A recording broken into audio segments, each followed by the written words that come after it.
Hey guys, I'm here with Ben Yanes. We're going to be hitting a back and bicep session today. Really looking forward to this one. Ben, I'm curious from your perspective, what kind of goes into an ideal back and bicep session? Like what kind of patterns or directions, or like if I want to make sure I'm maximizing my back development, what are we looking to include in the session? Yeah, so I mean, I think it makes sense to divide the back up into a couple major sections. I have a sort of lat dominant category.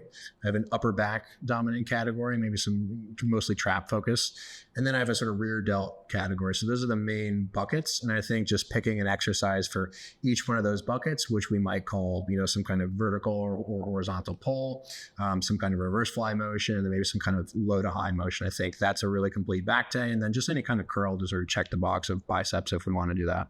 Sick. It's going to be fun. Let's do it. Full disclosure, I haven't done pull-ups in 7 years. See if all the cable work. I know, this is the ultimate test. This is the right? test. Can Ben Yanes do a pull-up? I'm going to start with like body weight 10 and then... You're not going to start with any activation drills? What would someone else do before pull-ups? What would they feel like they need to activate? Because there's often no actual thought put into what might make sense. I think it's actually usually like, I don't know, reaching drill, breathing into my anus drill, any number of things. One of my favorite warm-ups for a pull day, 20 curls and walk around. Damn, some curls. A lighter set of like 100-pound pull downs for like a set of 15 or 20. I'm good to go. Yeah, I actually do find that a lot of the pulling trouble that people run into seem to be more like forearm elbow related. You know how people like to grab things kind of loosely, like fingertips? The loosey-goosey grip does allow for more loosey-goosey mechanics of, just more freedom to rotate your radial ulnar joint or, whether it be the proximal or distal situation there. I think that's why people like the thumbless situation. Lets you just externally rotate maybe a pinch more. Yeah, or just whatever, whatever needs to happen there. I come across this style of post pretty often, saying that you shouldn't use straps because you want to train your grip, and if you can't pick it up, what's the point of being that strong in the first place? It's such a dumb perspective. Like I can't even like sugarcoat it, but I use straps like very, very liberally. Like I strap up for everything. Yeah, same. Like I strap up when I don't even need to, dude. I'll strap up in lateral raises. I don't fucking care, man. But earlier this week, I realized I forgot my straps. Uh-oh. Some people might have been thinking I wouldn't be able to pick stuff up at all. Yeah, sure. I mean, I came up a few reps short on some stuff. Like I could still lift the stuff. When I use straps, it's like I'm just letting my hands dangle. Like I'm still gripping the bar. Yeah, so it's not like it turns your grip off. Oh, you're double belling this right now. Yeah.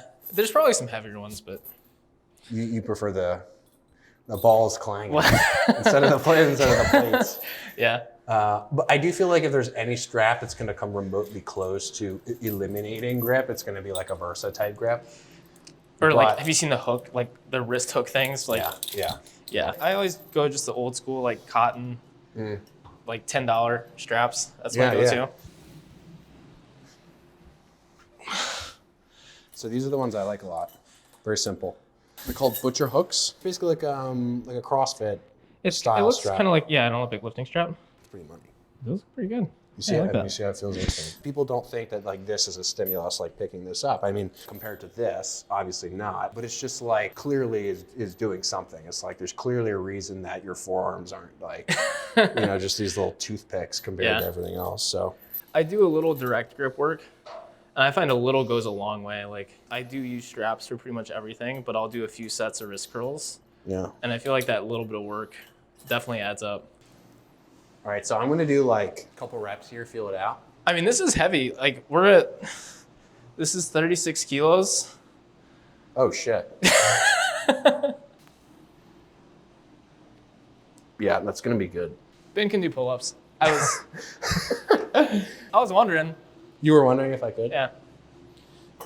Just be honest, was there a moment there that you were like, I don't know if this dude's gonna be able to get it up? If I'm being completely honest, I thought 80 pounds, he's gonna get it, but it's gonna look hard. You made that look very easy. Okay, all right, good. So I'm impressed already. Okay, all right. What are we doing what's your rep target? You have anything in particular in mind? I'm gonna aim, let's say like, maybe we go with the 60% of the range strategy into the can't get out of the bottom, maybe into some Little shrugs some at the end. depressions. Yeah. Yeah. And I'm I'm usually, good calling that failure.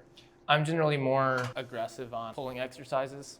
Mm. Not because of anything special about pulling muscles, but I find generally there's more like short range challenge. Your range can just start suffering, but you're still getting quality stimulus through a portion of the rep. The strength, the sort of resistance mismatch.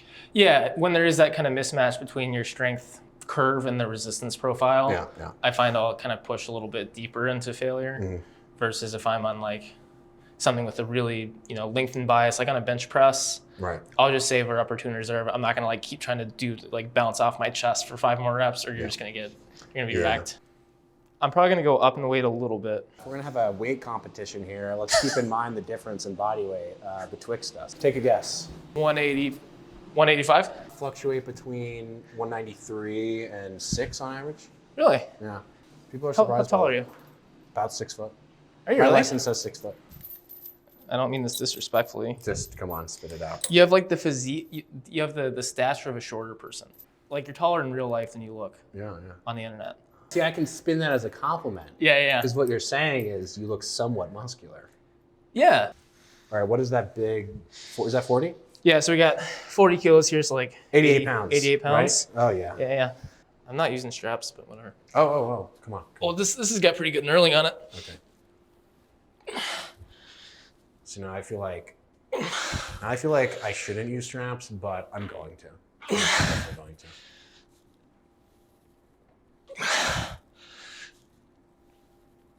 Oh, yeah. You're gonna have some nice partial territory here.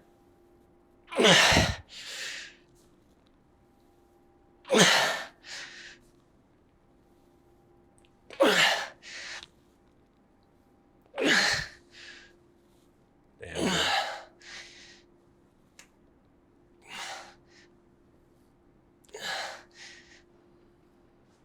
Oh, that's great. That's beautiful. If you went on my Instagram profile, scrolled, and tried to come up with a picture of what my training looks like, and then did the same for you, I think people would assume that our workouts look pretty different from one another. But I think we probably train very similarly. Yeah.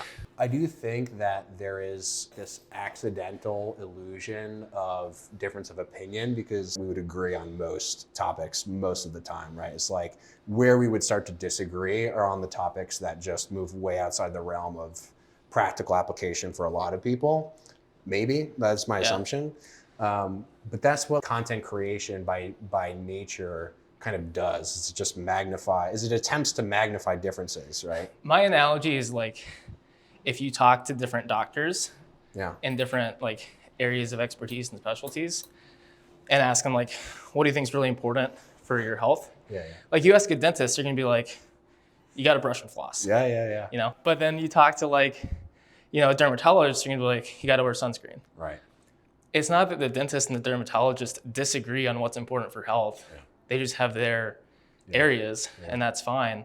And I don't see a bunch of like dermatologists in the comment section on dentists being like, you don't know what the fuck you're talking about. Like, right. You got to focus on sunscreen more, man. Yeah. Imagine like dentists making like YouTube response videos to some other sort of category of medical professional. That would be hilarious. I do think it's important to like have the conversation of effect size, put into context. How important is this in the grand scheme of things? But obviously not every post can have 10 pages of caveats and stuff like that. So I think that's the thing people got to remember is like, we probably train very, very similarly. We just focus on different aspects of the education side, When I have looked back on my own content, my content from last week, I could take any single post, and if I decided I'm gonna make like a clickbaity, disagreeable YouTube dissection of this post, I could do it with everything that I put out. It's like there's always some fringe exception. There's always some context in which this thing could be,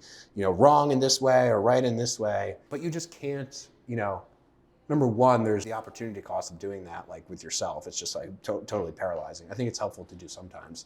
But like, it is tricky now because so much of what is popular and trending is response type content. It's dangerous to assume that everything is black and white, but then it's also dangerous in a different way to just be the sort of like context masturbator where it's like no one can say anything without some kind of interjection of like, well, what about, you know? Yeah. But I do think that this kind of format is the place where like substance is. Oh, fuck, we got that hang time. There you go.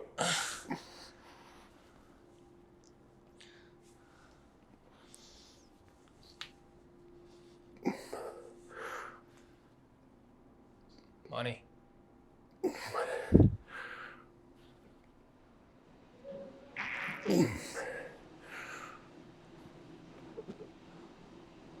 Nice, man. Good. Couple shrugs. Oh, yeah. Slide this back when you want it. Yep. There it is. Do you think that counted? I think that was good. We'll have to review the footage and... Yeah. One things to do, like, maybe you do, but like 5 reps on a biceps curl, right? It's like there are certain practical limitations to different exercises. But what are your thoughts on like the rep range conversation? I can argue the nuance of rep ranges of like why I might want to choose, 5 to 10 versus 10 to 15 or whatever. As long as you're not going like super high, like 20 plus reps for everything, or you're not trying to 1 rep max everything, like I don't think it matters that much. I generally err on the heavier side for most things. I'm not against high rep sets. I'm really good at them. Yeah, I would assume. As an endurance athlete, if I want to show off, I'll do a set of 20. But I also know that if I try to do a full workout of sets of 20, the fatigue will eventually catch up with me. I did a set of 20 on the pendulum squat this week that was pretty gross, but it was 1 set of 20 in a whole workout. People will be like, the stimulus to fatigue ratio. I'm like, it was 1 set. I'm gonna be all right. I generally adjust reps more based off of practicality. Like I do some exercises where I have a weight on my hip. It's like, if I want to do that for a set of 5, it just kind of hurts. Right. Like I can go a little bit lighter for like 12 to 15, just more comfortable. Exercises where you have a weight, like your center of mass is changing. So like if I'm doing bicep curls, right, like standing bicep curl, my center of mass is kind of shifting back and forth. So with a heavier weight, that's just going to demand more like, stabilization from my core and my back and that kind of thing compared to a lighter weight. So if there's an exercise like that where weight is moving relative to my body, a lighter weight might be more easy to stabilize, just using my body mass alone. And I won't have to rely as much on like holding on to stuff to stabilize. So sometimes lighter weight feels better in that context. So I'm always going more for comfort and practicality, not like what's the metabolic effect or the stimulus to fatigue ratio of this rep range versus this rep range. With certain exercises, like let's say like the first one that comes to mind is like a barbell RDL. If I am using a load that I would rep max at like 5, my rate limiter almost always tends to be like spinal erector. Whereas if I'm doing something for 10, 15, You get more 20, glutes. right. That is a big reason why the perception is that certain exercises lend better towards certain rep ranges. So I do think there's a legitimate basis for that.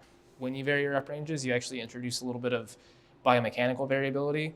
So when you watch someone squat with their body weight on the bar versus 2 times their body weight on the bar, just as a function of mass distribution, that squat is going to look a little bit different. So I think when you use different rep ranges on an exercise like a squat, you're also introducing a little bit of biomechanical variability that I think can be mildly beneficial in some way. And again, it's like a very small point, but I'd put it in the pros list of like why I might use a variety of rep ranges, even though from like a mechanical tension perspective, I don't think it makes that big of a difference. How you get to those conclusions, the starting point is always really the physics of any, scenarios. Like the first example you brought up was the center of mass distribution in the curl and then in the squat. And so it's cool to be able to look at things at that level and then work from there.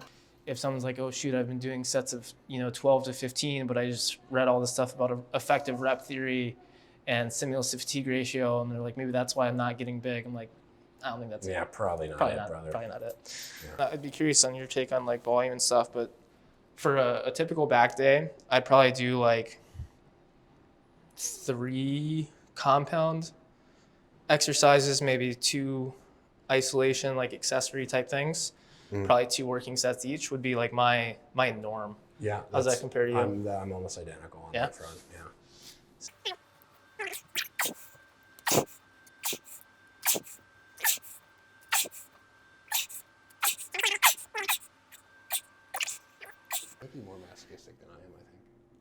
Well, I have a question for you on the On the masochism front? no, on the scap pulls. Yeah. You always see people talk about the importance of letting the scaps move when training the lats, which I'm all for that. But just for that like scap pull-up motion, I'm strong as shit. Like I can do weighted single arm scap pull-ups. This part of the pull-up, Yeah. I understand it's getting more length in the lat, whatever. But is it really that important? Is it really that stimulating? I feel like I would have to train that as a separate movement to really take advantage, like to really benefit from it. You know what I mean? Mm-hmm. Do I think that without that the set would be wasted, or do I think, which is obviously not what you're saying, but do I think that with that the set is all of a sudden, substantially more stimulating? No, I think by the time that you finish most of the shoulder extension range, you've probably capped out, I don't know, 90% plus of what you have there. When I do those in isolation, I just do it on a cable. I just like load the whole stack and I'll just like do that until I can't.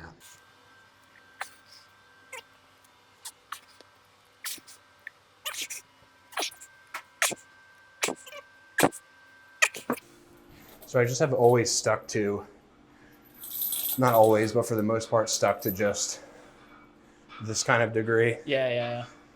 Instead of this, which I think, people will make fun of that as some sort of like nerd shit. Like, oh, if this hurts, like try this thing, right? Right. Those like slight adjustments for me, I can't say that the sensations I'm feeling and talking about are meaningful in terms of the outcome in 6 months. But in the short term, I don't think it's unreasonable to say, I just want to be more specific to this thing in this particular case. And I'm comfortable, leaving it at that point. What people are really mean when they say something like this is a poor stimulus to fatigue ratio, something more like this exercise is not accomplishing what I wanted to accomplish. Deadlifts have a poor stimulus to fatigue ratio, right? Well, it's like, It's kind of like the risk to reward ratio a little bit. You're just saying that they're not accomplishing your goal very well. It's not really an exercise problem. It's a matching the exercise to the outcome problem. This is just Like kind of a feeler set. Yeah. This sort of situation. Yeah. This has been my like primary exercise for a while now. Yeah. I've had it set up maybe a little more vertical than this, but this feels good. Can I show, can you pause in the stretch there? So right here. Maybe people could see this.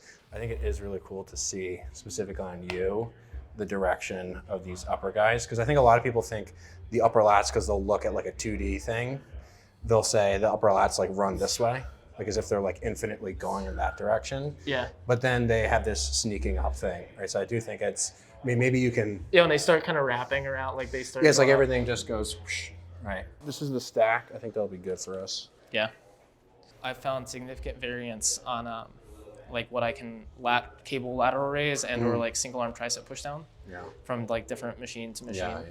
Yeah, me too. People get caught up in progressive overload. They like think that to progressive overload, they have to be on the same machine doing the same thing, increasing the weight by half a pound. Where it's like, if I get on a different cable that's a little bit different, maybe it's actually was 5 pounds lighter, 5 pounds heavier. I don't know. I don't think that means I can't be progressively overloading. Like if I'm getting stronger, I don't think it matters that like that cable had 2 less pounds of friction, but I still went like progressive overload can still happen. Something I think is actually salient is there's some people who seem to think that like friction on the eccentric of any cable motion is like a super problematic, like it's a reason not to use cables is like because the eccentric is less loaded, right? Yeah. But in any other context where let's say they're using a machine that is built on a cable system, it's like that consideration for whatever reason just disappears. There is this really unusual emotional valence against cable systems until the cable system is hidden, inside of a machine that they don't recognize, right? But other people say all the growth happens in the concentric, so. Do people say that now? I don't know. Some people are saying that now. So we got full stack. Yes. You want to see who gets more reps? Sure. I think you get 15. Oh, shit.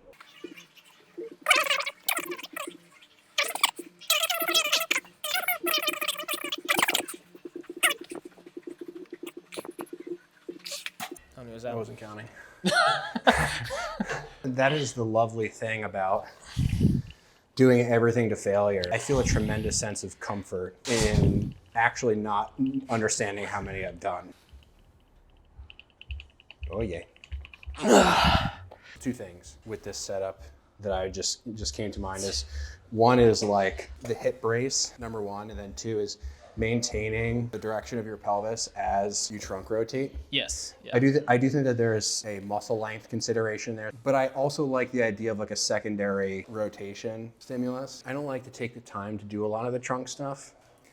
I'll do it when I'm in like a good mood at the end of a session, especially if I'm feeling stiff first, like always great. But I do like the idea of just integrating it, especially for people who are just not going to be doing any of it anyway. I know people use that as the argument of like, I don't train my core because like I use my core all the time kind of thing. And like there's definitely truth in it. And like you're saying, a lot of it is integrated. And what that means for me practically is I know that it's already getting some stimulus throughout the week. And so when it comes to core stuff, I go really hard for like a set or two. People will talk about doing like functional core stuff, like single arm farmer's carries and stuff. I'm like, that's exactly what you're already getting. In all the exercises you're doing, you're already getting that like low, moderate level functional core stimulus. When I'm gonna train core, I'm going as like optimal, isolated, whatever as I can, as hard as I can for 1 or 2 sets, because that is what complements the rest of my training the best. Yeah. Most people are sitting for, I don't know, 8 to 10 hours a day, probably more. Yeah. It's like, think about how much stimulus to spinal erectors that you get from sitting in a flex posture. And then the conclusion is flex positions are bad.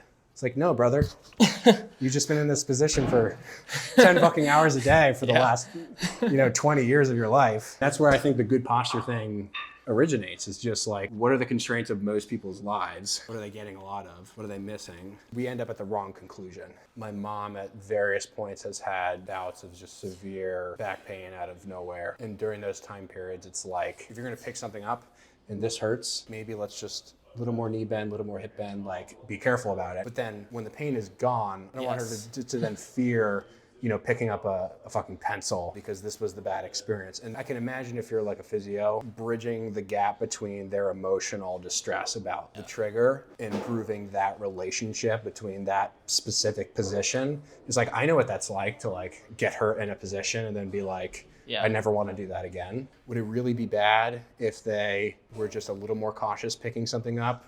I don't know. I guess it depends on the sort of neuroticism of the person. There's levels to it that can like grow over time and become a self-fulfilling prophecy. They're a little bit more careful. They're like, oh, I need to do this. I need to brace my core. And then like they get sloppy one day, they tweak their back again. And then they're more hesitant. And then like fast forward 10 years and then they're like weak and frail. And then they go in the gym and they squat like this, like all their weight in their heels, And I'm like, hey, can you like get the knees for a little bit?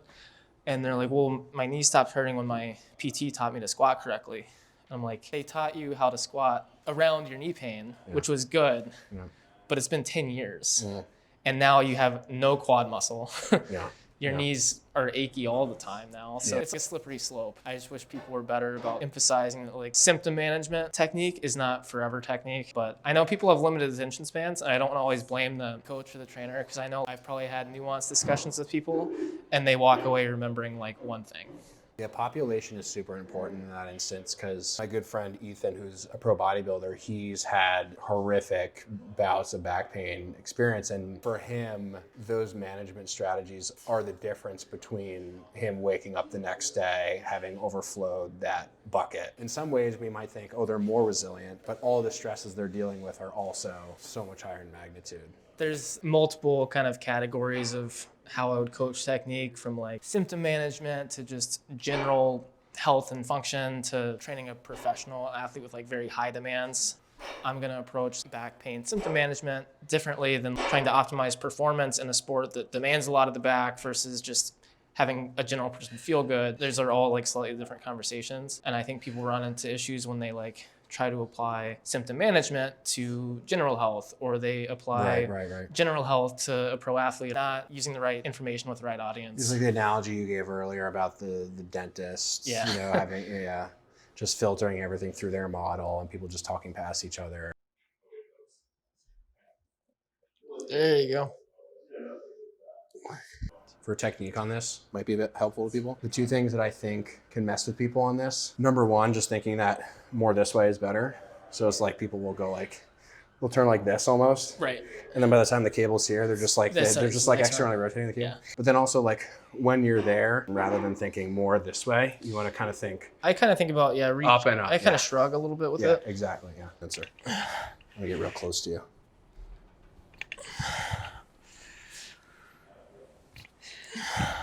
I actually force myself to talk a lot about like the anchoring concepts because I feel like it's an area that people really are deeply confused about. And maybe I can do a better job at communicating it. What people think I'm saying in relation to anything is like, if you do this, you're gonna look like XYZ bodybuilder, and if you don't do this, you're gonna look like, you know, shrimp boy that's never trained. I have a feeling that we agree on the anchoring topic 99%, but Give me the pushback. devil's advocate Give me the or whatever. pushback. One particular gym I train at has a lot of the kind of what people would call the optimal bros, like doing some of these supported anchored exercises. Like they'll drag a bench over to the cable stack in the middle of the gym. They're supporting themselves. They're getting their angle right. Oh boy. And there's like 20 pounds on the stack. Yeah, right. I feel like you could just stand and just pull, and like your body weight Sure. is going to anchor Sure. that 20 pounds. Not that you have to be advanced to use some of these concepts, but like it's a means to like make yourself more stable to lift more weight. It is meant to facilitate effort. And sometimes I feel like people miss that like central part of it. We do these exercises to be able to push really hard. Right. And so when I see someone who's like, you can tell they're like looking and they're like, do I Just have really like, mentally masturbating. I'm like, I think you're missing it. And so I don't know if that's like a broader communication thing in the industry or just people that want to get around effort. I'm curious on your take on that. That is the first thing that I usually hear, and I'm sure you've heard it in relation to any non-traditional exercise you've posted. It's like, this is too complicated, et cetera, which is like just totally crazy to me that like this is kind of complicated. But that aside, like all those things can be true, but it's like a different conversation that people often get roped into without recognizing that the goalpost has shifted. So it's like, it's no longer a conversation about the technical utility and what the purpose is and how to do certain things. People on our end probably need to do a better job overall of emphasizing that like, hey, this is, to what you just said, this is a way to facilitate the effort, not to detract from it. But then I think people on the other side are doing a terrible job of recognizing the sort of technical utility and then also the confounders involved in looking at a single person doing a single thing at a single day at a single time to make sure that those conversations don't get confused. The only time when I see a complicated exercise that I would disagree with or like want to push back on is if you're just constraining to constrain, if it's not adding something to the exercise somehow. Yeah, it's just kind of like, I'm going to touch more things. You're right. Yeah. But like for the most part, if you're just like getting a bench or a weight belt, like there's obvious validity to like having that external support. If we were doing this and we were just in space, like that would obviously, we would be just trying to hold ourselves down with our body weight, right? But it's also, the anchoring concept as a whole is basically a way to just make your technical goal easier to accomplish, which people conflate with the exercise itself being easy. You know, so it's like, because I'm touching this and because it's easier for me to do the thing I want to do, therefore the exercise is easier. It's like, no. This is just like, I'm making it easier to accomplish this thing within which I'm going to like go balls deep, full stack failure, right? Every set. Yeah, it's interesting because different exercises, I think depending on your unique, you know, whether it's anatomy or injuries or whatever, like you might find that certain variations like a bench support or whatever are really helpful for you with some exercises. Yeah. And then other ones you're like, that didn't make a big difference for me, but like it might for someone else. Like I understand the principle of some of the tricep modifications.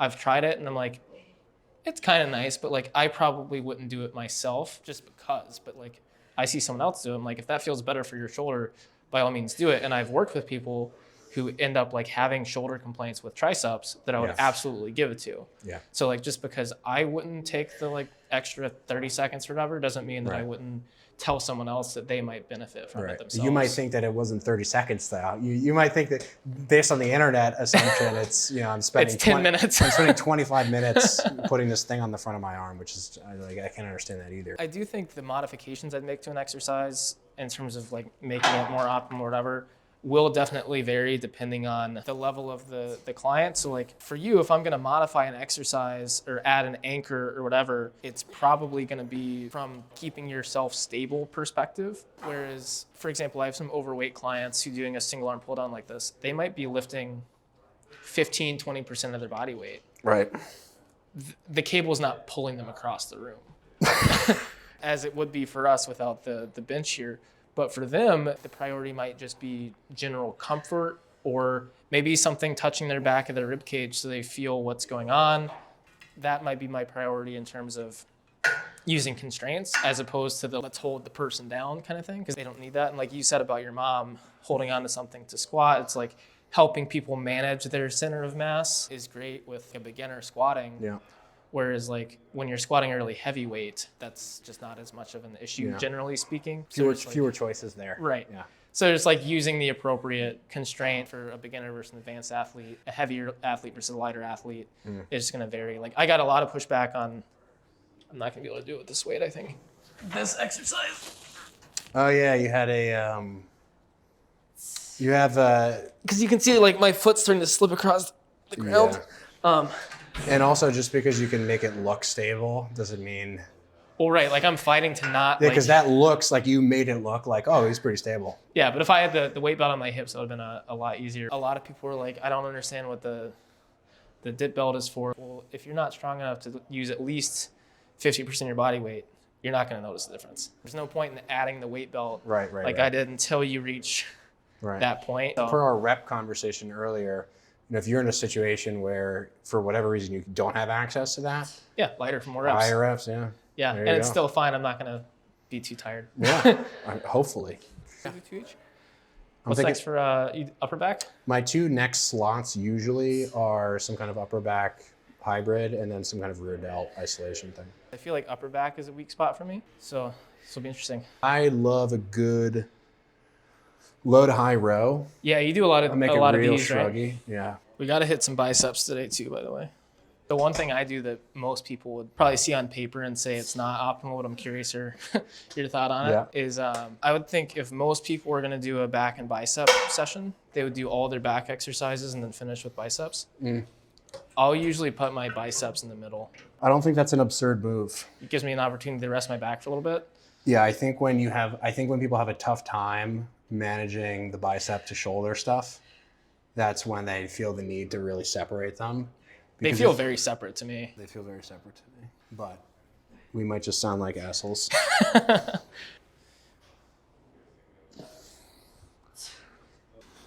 Is this it? Yeah. You want up here, right? Yeah, I would prefer up there.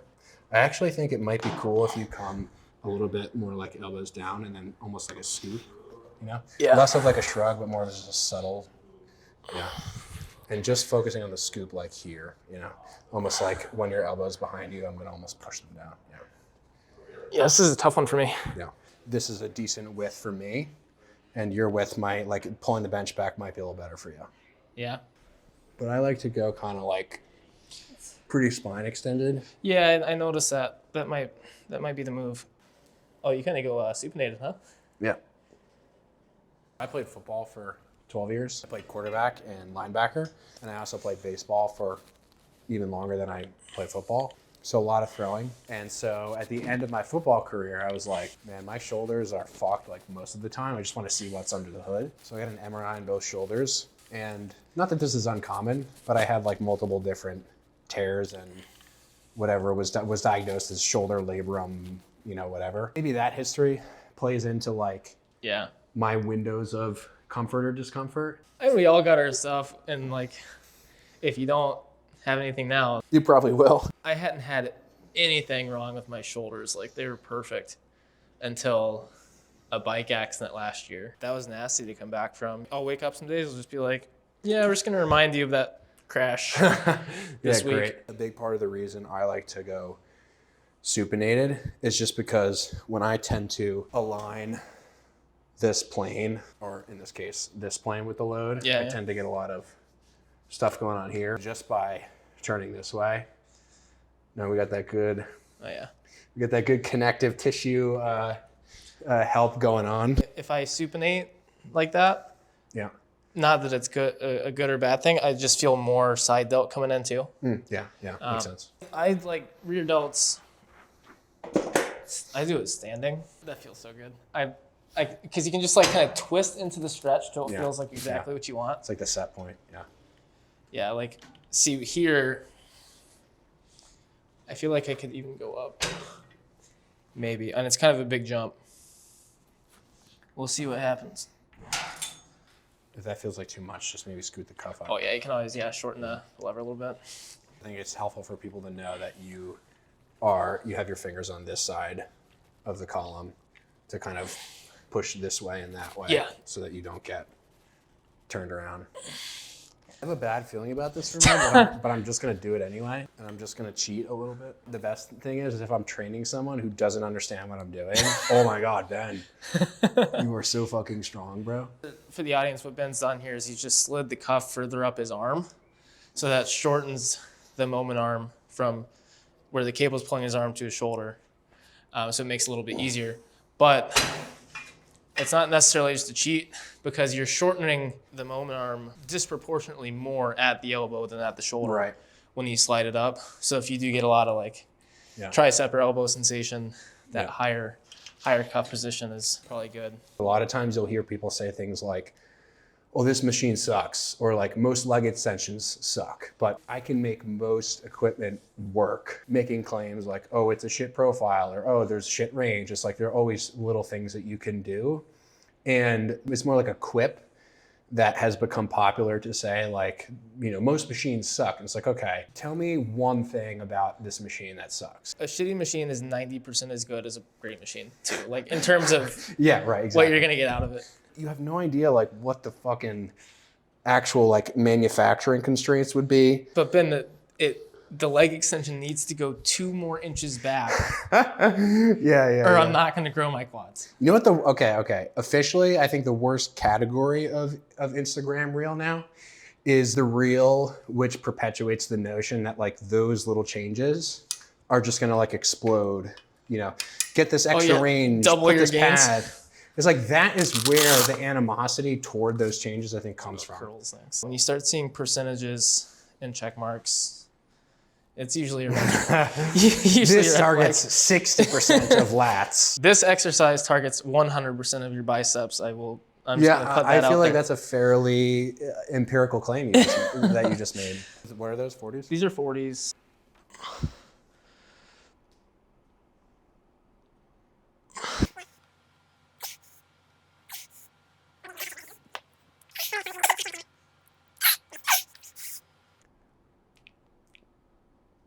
No. Come on. Stay with it. Stay with it. I mean, the classic, like, fear-mongering for curl is the straight arm loading situation. You could make the same argument with any exercise of, like, the injury point is probably going to be more in the stretch. It'd be like telling people, like, don't squat all the way down or you're going to hurt your knees. It's like the same thing. Right. There's definitely a mirror there. Well, and how many people do you see, like, they do curls like this, right, and then someone no exposure, and then they go try to like max out a preacher curl. Yeah. Like, if I wanted to tear my bicep, that's exactly what I would do. Yeah. Sometimes I'll split my bicep training between a variation that I'm either maybe not totally locking out or just generally not that challenging at the bottom, so that it's the sticking points more here. And if that's my primary variation, if I do like 2 sets of that, I might follow that up with 1 set of something that's intentionally completely horizontal. I might get in a little bit of like this work just to work on that position specifically. Less from like a hypertrophy perspective and more just like straight arm strength for gymnastics and just feeling like stronger in that potentially vulnerable position. Then I don't feel like I have to like try to crush that position like super heavy. I can, get more into that mid-range a little bit with some things too. There is like the potential that you could be strong in one region and weak in another. Mm-hmm. And like, if you're not picking the exercise to load appropriately, you might go from like totally in control to suddenly, oh shit, this position's really weak. Yeah. And I think if you have that mismatch, then you can potentially run into some problems. But then we end up blaming exercises Instead of the sort of what surrounds all of that. Yeah. I don't think it's a terrible rule of thumb to tell people like, hey, if you've historically had trouble with this position, just like a little bit shy, if that feels really good for you. Yeah. I certainly don't see detriment to hypertrophy. And if someone is maybe not super comfortable navigating those changes and understanding those differences, I think that could be a fine heuristic. As an example, I told you earlier I fell skating this week in like deep knee flexion. Yeah. It's gonna be fine. Like I'm sure in like 5 to 7 days it's gonna be no problem. But like deep knee flexion, like this is a little uncomfortable. So like I'm probably not gonna like max out deep squats tomorrow. So there's two kind of options for how I could approach training it. I could go squat and just go as low as I feel comfortable, but still try to go really, really heavy. Or I could intentionally like stay a little bit further away from the trigger area and then more intentionally lean into like, let's still get into some of that deep flexion, like with much lighter load. If I'm like, okay, I'm gonna load up heavy squats, I put like 400 pounds on my back. I'm like, I'm just gonna go as low as I feel comfortable. I could quickly go from like feeling really comfortable to like, oh shit, I went too far. Yeah, the window is there's like a too narrow. There's a yeah. narrow window. So I tend to find myself gravitating towards like, you know what, I'm gonna go heavy ass box squats where I know I'm well outside of like no possibility that I'm gonna do any harm. But then to complement that, I'm gonna do some like, you know, lightweight, body weight, you know, reverse Nordics or, you know, something lighter with my tolerance. And then like use that to kind of bridge the gap. You don't want to necessarily avoid the things that hurt. You want to like train them to tolerance. But I don't think you would disagree with that. It's just kind of what we're focusing on. But I'm curious on your take on that. And like, would you encourage people to add in some stuff to address some of the triggers? Or do you think if they just train hard, you know, with exercise that feel good, they're going to have their bases covered? How do you cover like addressing some of that stuff? Where my personal worry is on the other side of that is like a perpetual tendency to want to be able to do kind of everything. It's like, it reminds me of the way that people talk about mobility, for instance. It's like, if I can't do this without like spinal motion, then I must get to a point where my ankles can dorsiflex 180 degrees. On the one hand, we have this very intelligent, sensible approach that at scale, I think, just again, based on people's lack of investment in these topics, no value judgment associated with that, but through no fault of their own, it can quickly sort of tumble into this perpetual need to sort of meet some sort of standard that they've created for themselves. And just with the sort of selection bias of people that I've worked with, it's like people tend to, who are invested in this stuff, tend to be tilting toward the neurotic kinds of pattern, just in my experience. And so it's just like, first actually just being okay that if something hurts, that you can do something else. I think that, to me, I think there's a strong case to suggest, again, through my experience and just in theory, that would be a good approach, and that might be the most sensible approach for someone now and forever. But, you know, it makes sense to me that in the context of like someone like you with your goals, the way you look at things, the way you're able to manage things, adjust things intelligently, pay attention to the way that things feel, just all those things together. If you have all those tools, I don't see a major downside, because you can kind of recognize the point at which something might become counterproductive. But what my worry is in general with all this information is just how much can someone practically apply this and not tilt toward a direction that is counterproductive? And I do fear that the overall sort of like anti-fragile approach is undoubtedly a step in the correct direction.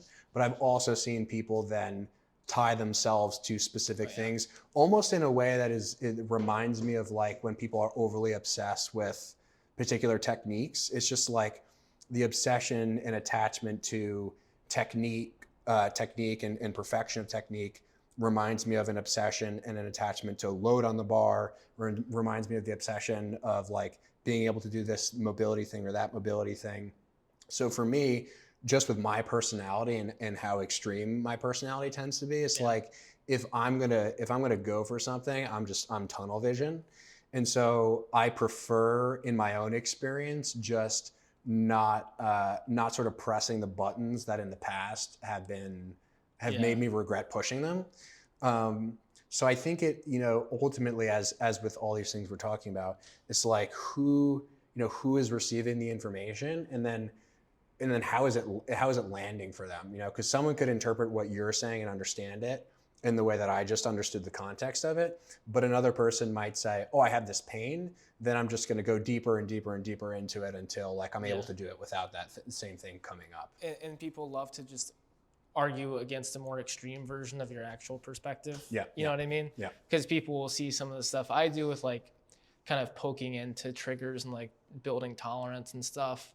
And they'll be like, well, when you're, 74 years old and have had 9 back surgeries I've had, it's like, well, okay, well, that's not what we're talking about, but okay.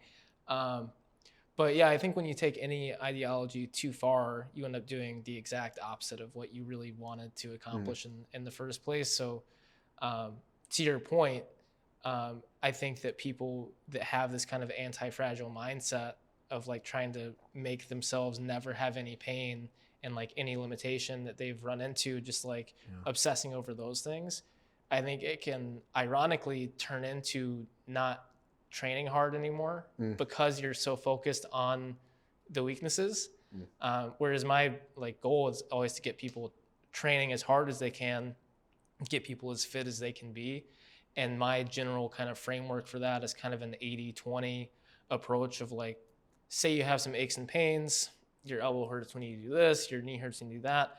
I want you to spend 80% of your training energy, 80 to 90% of your training energy doing things that you feel really confident about that don't cause you any pain or discomfort, or at least minimal pain and discomfort. It's like the foolproof windows. Yeah, just like do the foolproof, like you can't mess this up, you feel great doing it. That should be 80 to 90% of your energy, just like training as hard as you can and getting as fit as possible. And then spend the remaining 10 to 20% of your training energy figuring out like, okay, I really want to make my knee feel better in this position that currently bothers me. I feel like tackling it as like 80-20 or 90-10 is a pretty good distribution of like mental energy and time and that kind of thing. Or I definitely see people end up doing the opposite, and they're like spending 80% of their training time trying to fix their knee pain. And it's like, okay, but where's the fitness? You know what I mean? Exactly. So that's kind of my framework for it. I do feel like most of the time people tend not to be at these extremes of neuroticism and mental masturbation. And a lot of times it becomes a question of like, what are you actually trying to do? Like frequently in how we've talked over the last 4 hours at this point, you frequently relate things back to what is my endpoint and what is my sort of framework around that endpoint, and then how do I work backwards from there. I do feel like a lot of the individual confusion comes from not identifying that endpoint and then not knowing how to work backward from there. It's kind of just like, I want to be fit. But then when we get into specific contexts like this, where it's like we're talking exercise by exercise, then it's like defining the goal more precisely in that context becomes more difficult. And in some sense, for those kinds of people, a little bit more arbitrary. It's like, do I need to get really strong in this position? Is it okay if I stop 5 degrees shy? Question for you while I do this second set of bicep curls. Yeah. In the context of that and kind of making sure you know the outcome that you want. I see a smirk emerging here. Who do you think is the ideal fit for including bent over barbell rows in their program? That kind of question to me almost always comes back to constraints of time.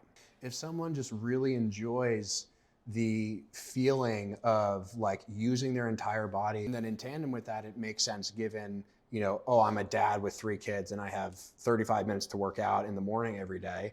It's like, that's a huge return on investment for such a short window of time that it might not then make sense for that person to be like, okay, well, I'm going to do this thing and then this thing, and I'm going to superset that with this thing, and then I'm going to superset that with some kind of glute. It's like, are we getting less of each of those things in that time window? Yeah, but we're also people who have 24 hours in a day and who have other things going on in our lives, and who are, for the most part, not just completely hell-bent on like optimizing every little bit of every single thing. Not to mention the fact that like most people, I think myself included, are not at a point where it's like that wouldn't provide the result that they're actually looking for.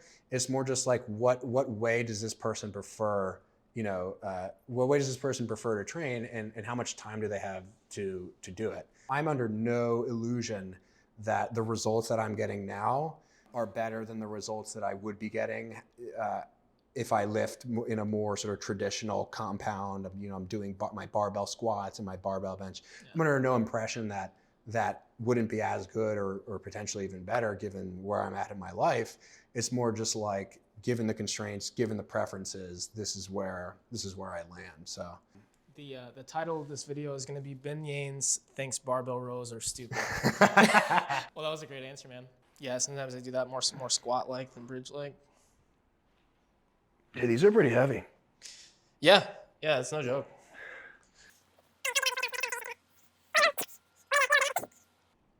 Well, you look good. Okay. That's the important part. There you go, brother. That was sick. The more that you focus on the overarching principles of like how to think rather than sort of what to think, I have found that has been such a big mover for me in terms of my ability to not only just conceptualize this stuff, but then also like have interesting conversations like this. Because if there were one thing that were most important to me in my life, other than the obvious, the people, et cetera, it would be to constantly engage with my ability to think and just sort of be curious about thinking. It not only improves my ability within the topic, but it also improves my relationships with other people. What do we do with these facts that we know? How do we navigate around these facts in conversation? Since you've been making content, since you've been kind of in the fitness space, what's the one thing that you've changed your mind about the most or had the biggest change of heart regarding? I used to think that confidence came from specifically, just pick any list of things like my client experiences pain or my client isn't making progress. I used to think that confidence in those cases was, oh, this is what this person needs to do. Confidence is now rooted for me more in being comfortable with having no idea what will happen. But there's a lot less of this like fake certainty that I need to display to people. Wherein if let's say I'm doing a consultation with someone, in person and they're having pain, they usually start by describing the pain before we've done anything. And they'll say something like, why do you think my shoulder hurts, in this pull down? And 2 years ago, I would have said, well, it's probably because, we're not focused on this particular angle of pull and we're not, aligning the lobe with the plane of motion of the elbow and the fibers of the lower lats. And that could all be super relevant to know, but my response in that situation then would have been super confident, or at least what would have appeared to have been confidence.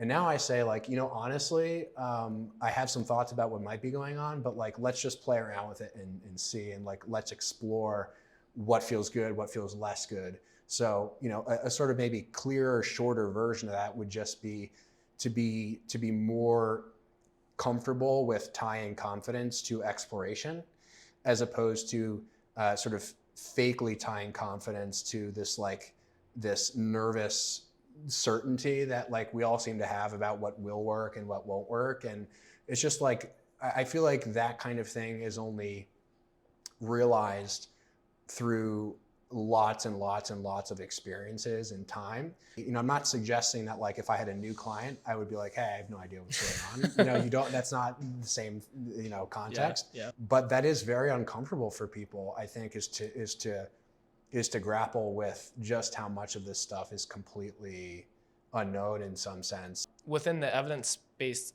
crowd specifically, I think that a danger that people can fall into, or trap people can fall into, is they focus so much on what works on average. They look at a meta-analysis and it's like, well, on average, this happens. And they forget about just, the magnitude of between group differences and individual variability and that kind of stuff. And I think if you always apply what works on average to a lot of different individuals, you're going to be wrong a lot. So I think like if you do find yourself in the evidence-based space, like that's one of the reasons I still work with clients in person, is I get to see kind of the difference in the mismatch between like this study said blank, and then I try it with this person. It's like, didn't work. Yeah, shit's the bad. Yeah. You know, so I think that's really important. But thanks so much, man. That was a great answer. Really appreciated you taking the time to work out with me today. Yeah, man, this was great. But that's all I got for you. Appreciate you, brother. Oh, We made a last second.